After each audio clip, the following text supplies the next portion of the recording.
The Blue Jays and the Astros here, Prez, 8:10 Eastern start. And Minute Maid, kind of a hitter's bandbox, in my opinion, if you will. And two, in my opinion, good lineups. Maybe right out the gate, not as good this season. But I'd actually say that two of these lineups, I couldn't name too many MLB lineups that I would take over these two. But getting into the pitchers matchup here, Prez, we get Francis and Blanco. If you don't know who these two guys are, that's okay. I don't think a lot of people do. I didn't know much about them. I've done a lot of research this morning about them. But just to give you a little recap here, 28-year-old, this is Francis, the Blue Jays pitchers, 28 years old, 1 year of MLB service to date. And he's mostly a reliever. So this is going to be one of his first starts in MLB. He's a junior college guy.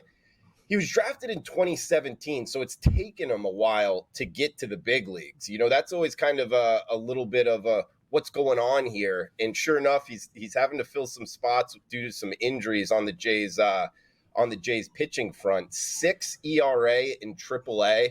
I like betting on the guys that have kind of performed well in really all levels of the minor leagues up there. So as soon as he kind of got elevated, he got knocked around a little bit. So that kind of worries me with the Jays starting pitcher here. And we get Ronel Blanco going for the Astros. He's a 30-year-old Dominican pitcher, came in the international draft. And he's kind of the same situation here, guys. So we get two really new starting pitchers to MLB going up against two solid lineups.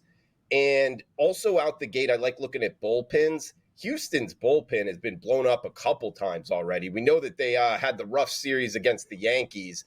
By my numbers, they're bottom 3 in MLB in the short sample size, talking about the relief arms.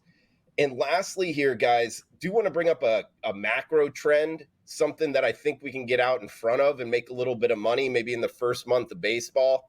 34 overs, 19 unders. So that's 53 games in, and we're already 64% to the over. Baseball, you know, they change the ball a lot. I think there's something to this, something to watch. From living in Costa Rica, the baseballs are actually made in Costa Rica. They're really quiet about what they're doing with it. Well, right out the gate, we're seeing overs at over a 60% clip. That's not something I'd step in front of. So I'll ride that trend. We get a 9 here as the total, minus 140. That's the Astros as the home favorite. But I like it totals-wise, guys. You're looking for something on the bases tonight. I would go Blue Jays and Astros up and over. So Brian Leonard, too, was talking about the fact that it seems like the balls were carrying. He said when he was at spring training down in Florida that there were some those in the know, those who are paying attention were saying, look at some overs early in this season. And obviously that's been the case so far. That being said, the Astros haven't cashed an over yet. The Astros bats are as cold gets to open the season. Doesn't that worry you at all in this one with Houston not hitting? That's why they're over so far this in 2024.